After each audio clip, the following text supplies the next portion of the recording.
Ito ang inyong lingkod na nagbabalik upang magbigay ng mga balitang walang bias at pawang katotohanan lamang. Ito ang Bayang Pinas. Ang isyong ito ay naging usap-usapan sa buong bansa at iba't ibang social media platforms. Congressman Saldico pinag-utusan ng Kamara or ng House of Representatives na ibalik ang budget ng Office of the Vice President nitong si Vice Presidente Sara Duterte. Meron pang pagbabanta sa kanya na sinabing ibabalik mo ito or ikukulong ka at himas ng malamig na rehas. Mamili ka.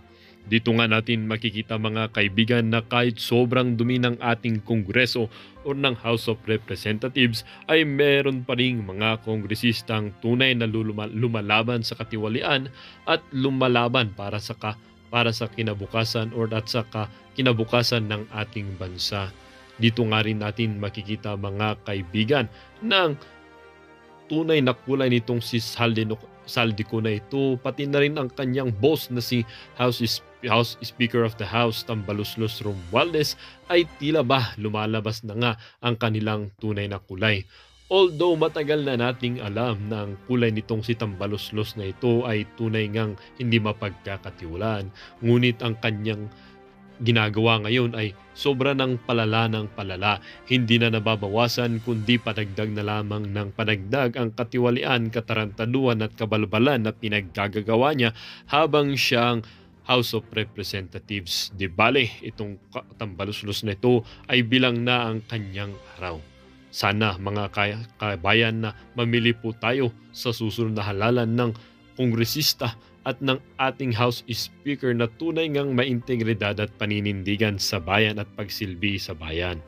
Para sa kabuang detalye, panoorin ang buong video at salamat na rin sa ating mga solid viewers sa walang sawang pagsuporta. At kung bago naman sa ating channel ay syempre huwag kakalimutang mag-subscribe, pindutin ang notification bell upang laging maging updated sa mga balitang bago, totoo at walang bias dito sa channel ng Bayan, ang Bayang Pinas. Huwag din pong kakalimutang mag-iwan ng like at i-share ang ating mga videos. Huwag din pong kakalimutan i-comment ang iyong mga hinaing at mga opinyon.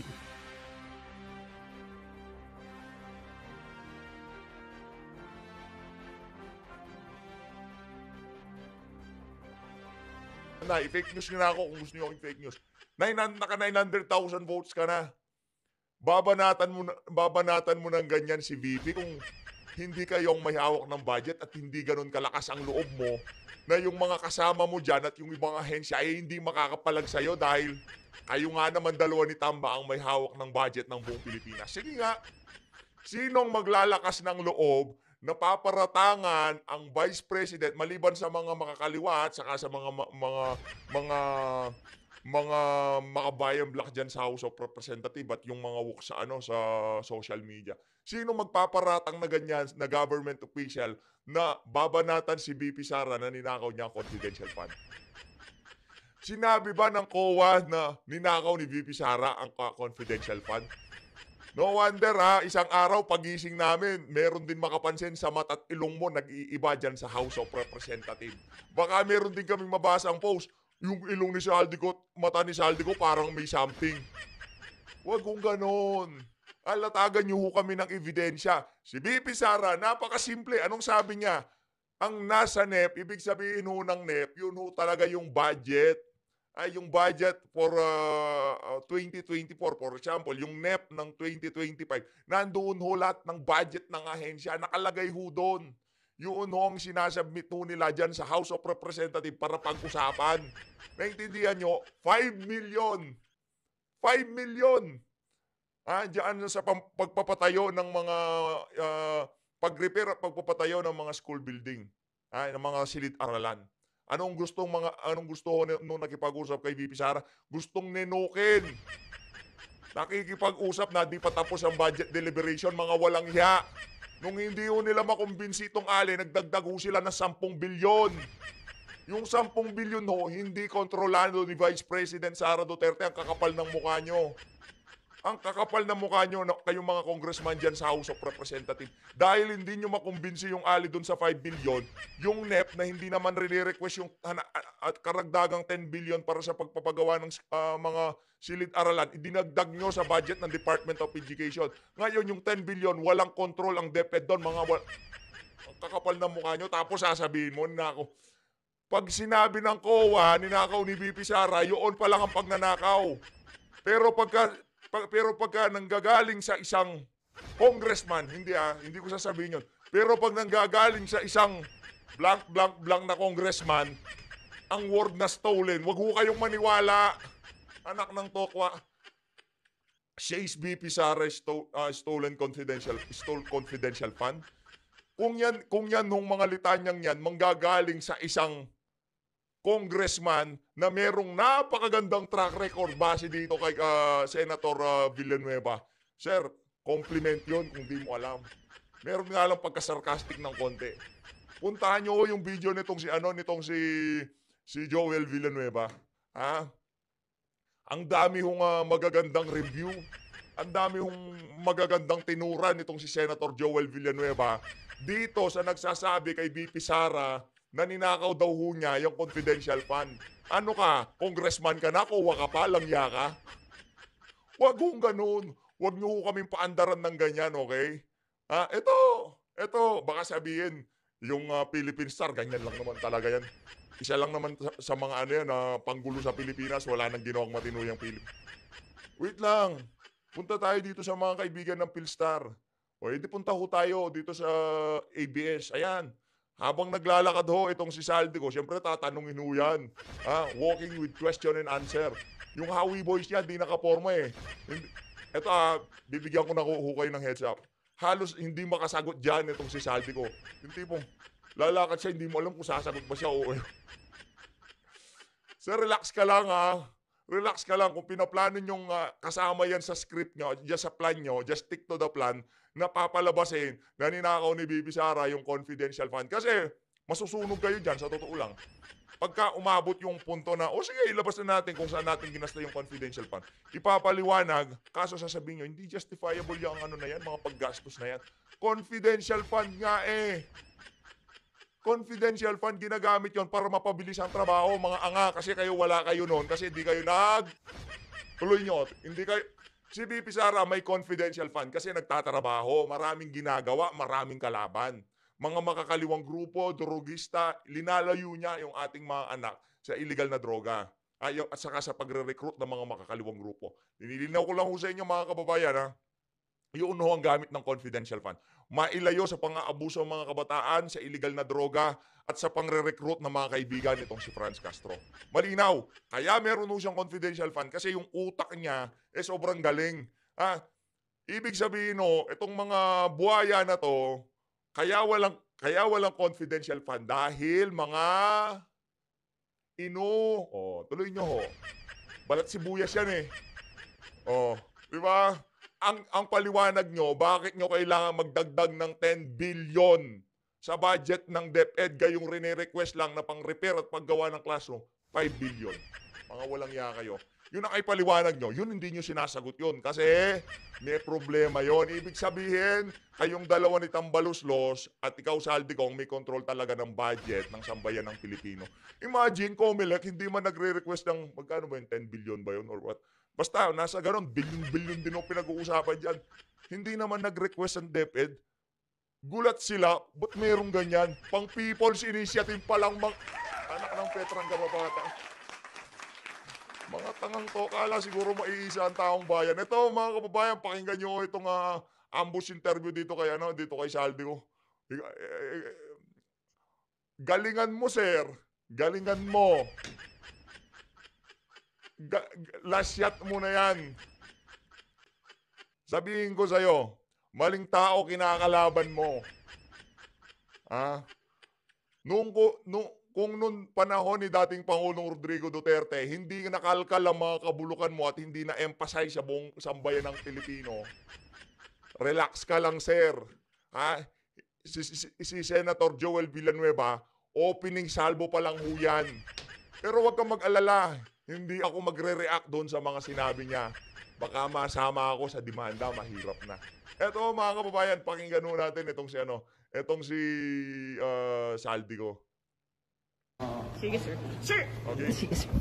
Yun lang, sir. Sinasabi po ni VP Sara na even before the hearing daw po, alam na ng mga congressman yung gagawin. Essentially, parang scripted yung budget hearings. Grabe naman tong itong reporter na to. Tanong mo na, tawa mo pa. Ibig sabihin na pagdinig pa lang nitong si Saldico doon sa tanong mo, aba, bataan ko to tinatawanan niya yung scripted yung budget hearing. Ibig sabihin, naniniwala ito na walang script. Tuloy. Ano yan? Scripted daw po yung budget hearings. Nahihirapan sumagot. Bakit? Walang script? Kailangan mo ba ng script? Bigyan kita. Gusto mo? Di mo kaya? Kung di mo kaya, di magpahinga ka. Hindi po totoo yan. Siya po ang scripted, siya po ang budol, peke po, dahil nakita. Paanong budol, paanong scripted, paanong peke? 32 million na nakuha ang boto niyan. Ikaw ilan ba? Binibigay ko na nga, dinadagdagan ko na 900,000. Mga nabudol na Bicolano. Ako Bicol Uy, mga Bicolano, iboboto nyo pa ba itong mama na to? Kasi walang bobotong mga Bisaya o Ilocano, walang bobotong ganun dyan sa mama na yan. Mga Bicolano lang maboboto dyan. Para doon sa mga taga-suporta na Duterte na Bicolano, kung meron man sa pamilya nyo, kung akala nila rin-representa ng mama na yan, yung mga Bicolano, bahala ho kayo. Tuloy. Nakita niyo naman, may binabasa siya.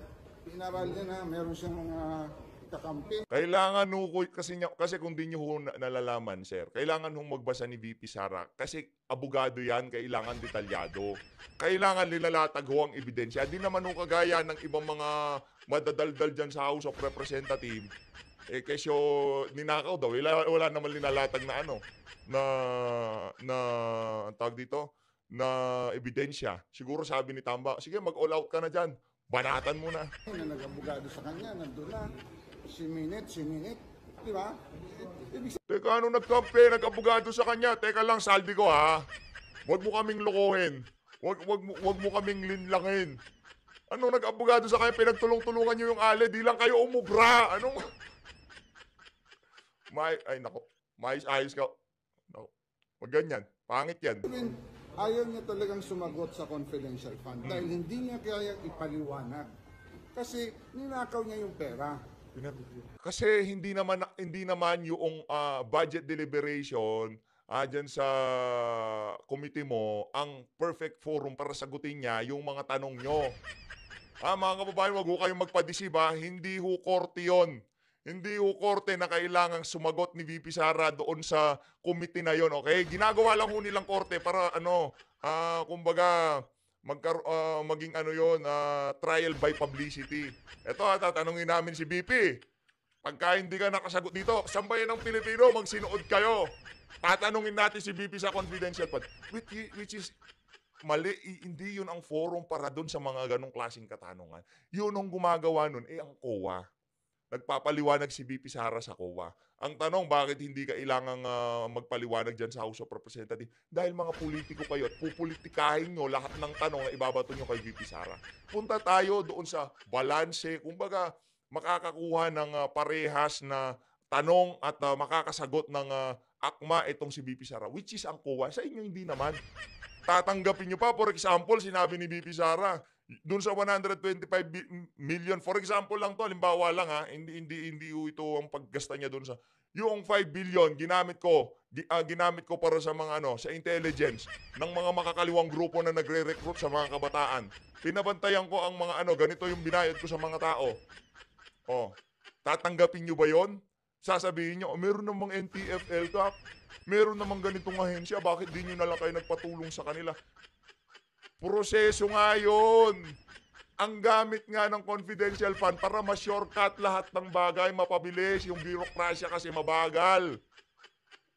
Sa bagay, wala naman kasi kayo kaya hindi nyo maintindihan, no? Tuloy. Ang tanong dyan, isauli niya dapat yung pera. Hindi pa final. Hindi totoo yan na hindi pa final. Dahil ilang beses niya na sinagot. In fact, ang 3 beses yan sinagot niya ng audit observation Ninakaw niya ang pera tapos ang tanong niyan dapat isauli niya ang pera. Aba, magaling talaga tong mama na to. Oh. memo. Dahil yung unang audit Ngayon naman, hindi pa final. Ano ba talaga, boy? observation memo, yung pagkakaalam namin na medyo fully disallowed yun. Pero na inayos niya yung dokumento. So, kalahati lang yung kanyang, kalahati na lang yung naayos niya. Okay. Sir, ano mangyayari sa budget ng OVP ngayon? After yesterday's... Pagod na pagod ka na, sir. Nakalimang hakbang ka pa lang, ha. Wala kang exercise siguro. Buti pa, imbis na atupagin mo si VP Sara, kayong dalawa ni Jude Asidre, mag-jogging kayo. Tigilan nyo kakakain ng baboy. Tigilan nyo kakasipsip sa taba ng baboy. Nagmamantika yung likod mo, sir. Oh. Ruling ng panel. Kakaroon kami ng EXCOM ngayon sa, so hopefully after this, we have some decision. Pero sa maraming kami nag-usap-usap kahapon, talagang hindi mo siya pwede pagkatiwalaan. So dapat yung pera pang ayuda, pera pang tulong sa taong bayan, ibigay sa agency for... O sinong nagdidesisyon? Sinong nagdedesisyon sa budget ng mga ahensya ng sambayan ng Pilipino? Sinong may hawak? Sinong mag-a-approve? Sinong magbabawa sa mga proyekto ng OVP? Tingnan natin, ha. Checkmate na kayo, una pa lang eh. Checkmate na kayo. Anong sabi ni VP Sara? Wala na, checkmate kayo mga brads. O, sige, subukan nyo hindi aprobahan yung budget ni VP Sara. Anong sasabihin? Diba, sabi ko naman sa inyo, sinong may control ng budget ng sambayan ng Pilipino? Pag hindi sila nagpakaaso dyan sa komite nitong si Saldico, hindi sila makakakuha ng budget sa gobyerno. check and balance. Katulad namin sa Kongreso, ang DSWD, na pang-ayuda sa may hirap, dapat ibigay natin sa DSWD. Okay, palakpakan natin. Hindi pwedeng pagkatiwalaan si VP Sara, isa ho siya sa pinakamahusay na naging mayor sa buong Pilipinas. Tapos itong merong napakagandang kasaysayan pagdating sa mga isiniwalat nitong si Senator Joel Binanudo. Pero siya dapat pagkatiwalaan. Galing. Sila yung agency, parang walang politika. Uy, siya po ang namumulitika. So talagang binubudulo tayo araw-araw. Siguro naman sa after 10 years or 6 years, alam na natin kung sino siya. Matalino po, sinasabi ko palagi, matalino po ang Pilipino, ang taong bayan. Doon ako nagulat. Hindi ko expect yun. Para daw walang politika. Ano ang sole purpose? Bakit kailangan ni VP Sara nang gumawa ng mga alternatibong pagtulong sa ating mga kababayan? Dahil alam nyo ho, naging issue na yan dyan sa Senado. Teka lang, meron namang ganito sa DSWD. Meron namang libreng sakayang pamahalaan. Hindi to verbatim, hindi ganito pagkasabi. Pinupolitika ho yan. Pagka hindi ka kaalyado sa politika, di naman ho kayo magkakaroon ng access sa mga diyan sa mga tag dito, diyan sa mga programa na yan. Di ba? Ganun ang pagkasabi nitong si VP Sara. Ganun ang pagkasabi nitong si VP Sara. Ngayon, di manghingi ka na lang, magparekomenda ka, anong nangyari? Sa tingin niyo ho ba pagbibigyan siya? Ang makakapagbigay lang ho ng AX, TUPAD, AKAP, yung mga congressman na yan at mga senador. Pero yung Office of the Vice President, hindi ho siya bibigyan ng ganon. Kaya kailangan ho niyang gawin yun para makatulong sa ating mga kababayan. Kasi yun nga ang training sa kanya, kailangan niya magtrabaho, tumulong. Yun ang training niya. Hindi naman ho siya spare type, kagaya nitong si Leni Robredo. Kasi siya na, hindi ho ganon training ni VP Sara. Uy, siya po ang namumulitika. So talagang binubudulo tayo araw-araw. Siguro naman sa after 10 years or 6 years, alam na natin kung sino siya. Matalino po, sinasabi ko palagi, matalino po ang Pilipino, ang taong bayan. Alam nila kung ikaw nagsisinungaling, alam nila kung ikaw nabubudol. Tanong ko lang matalino daw ang taong bayan. Sa tingin niyo ho ba nagsisinungaling si Saldico? Sa tingin niyo ba nambubudulo ba si Saldico? Sa tingin niyo ba mapagkakatiwalaan niyang mama na yan? And matindi po ang karma sa 27,000 na pinatay. Kailangan po ng hustisya. Kawawa po yung mga pamilya na dinurog, na nawalan ng mahal sa... Uy, grabe pati AJK Tinatanong ko lang kay VP Sara, pati AJK pinasok mo. Ibig sabihin, nakalatag niya, just stick to the plan. Ayos. Definitely tatapiasan, sir, yung budget ng OVP. If Yung that proposed. will be approved this meeting. I think majority. Siyempre pag-uusapan nyo, magmumukha tayong tanga pagka hindi natin naprubahan. Bigyan na lang natin ng 1 peso budget. Of the ayan Tapos gusto ko makita reaction nitong si Marcos Jr. pag ginanon yung kay-unity niya noon. po ang sentiment. No? Hindi mo pwede dahil nawala na nga tayo ng pondo, ibibigay mo pa ba? Small amount pa lang yun. How much worth to ngayon? 2 billion. So, kita po na dapat wag natin ibigay para wag matempt. Gano'ng kalaki yun, sir? Yung mawawala? Yung ayuda. Mga Hindi ko lang memorize. 50 plus million lang yun, sir. O pati yung... Sobra kalaki.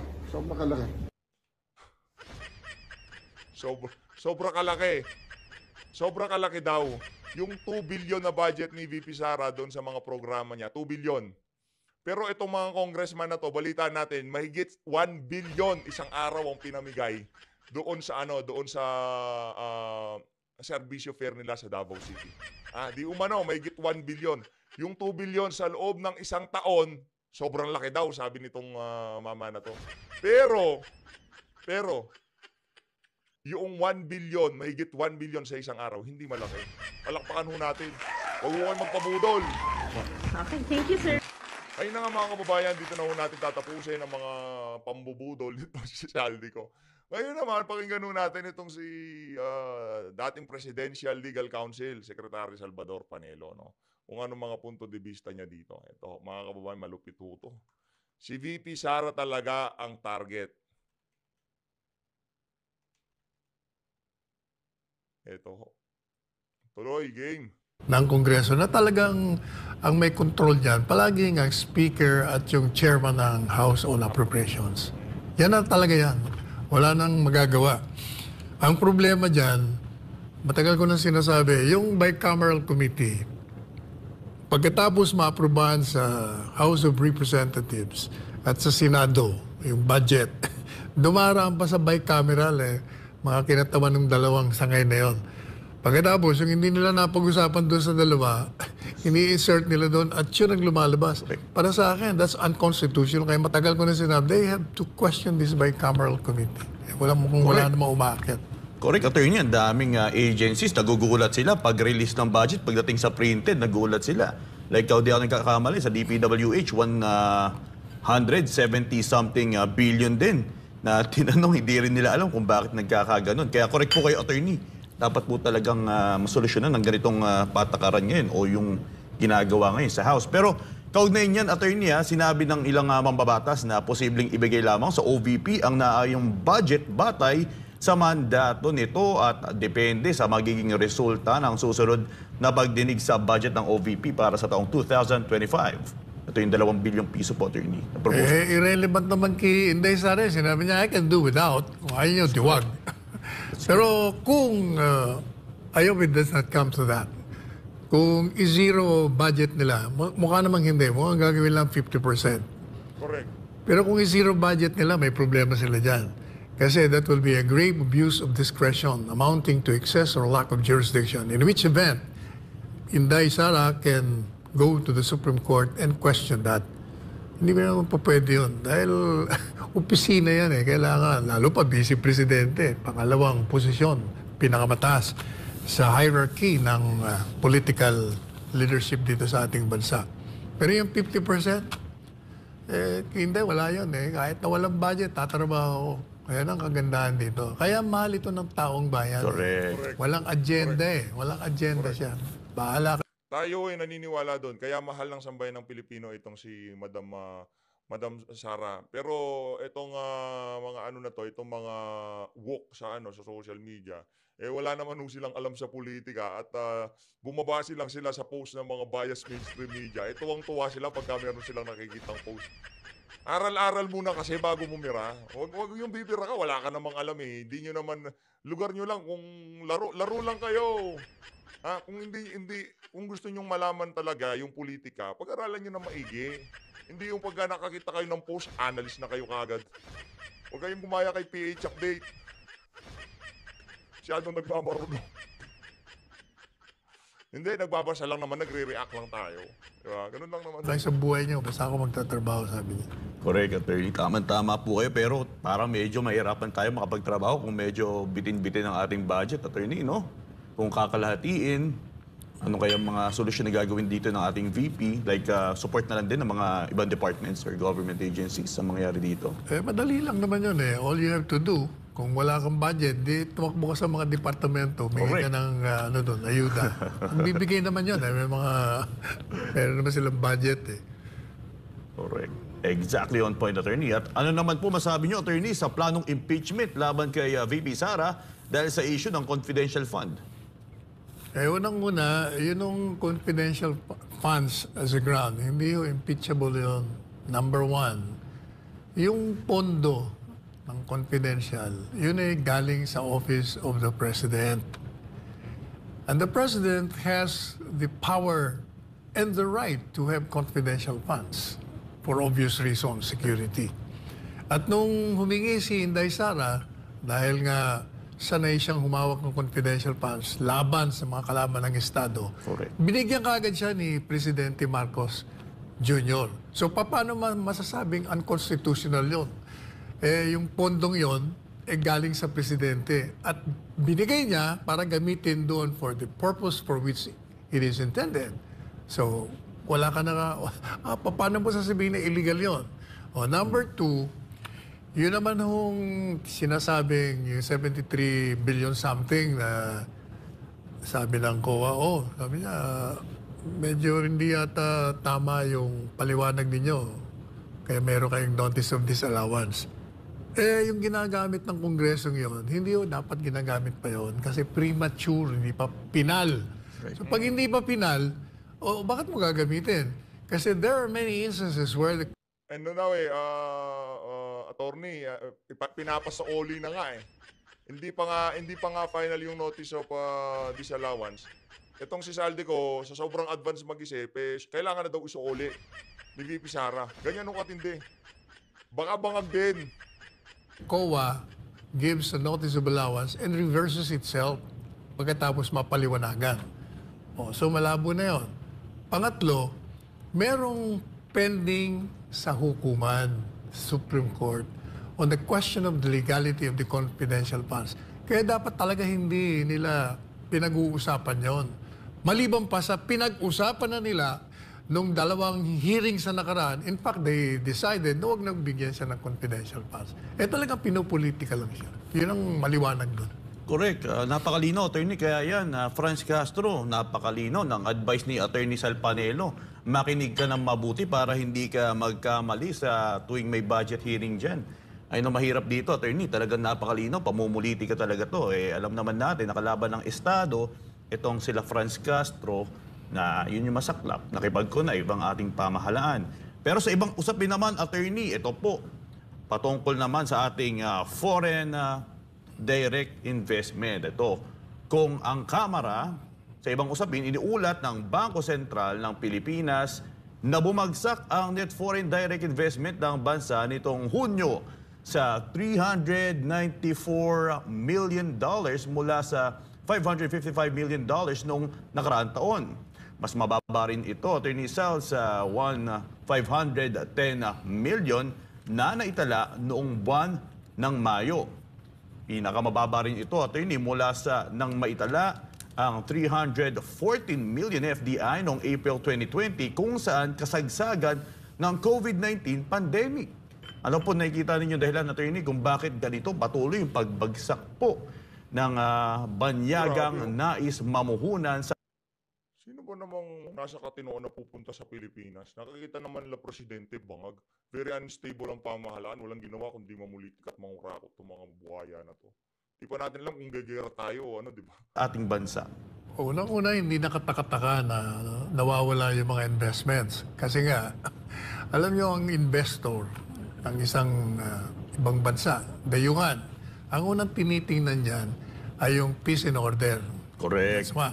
Correct. Number 2, tinitingnan dyan yung infrastructure.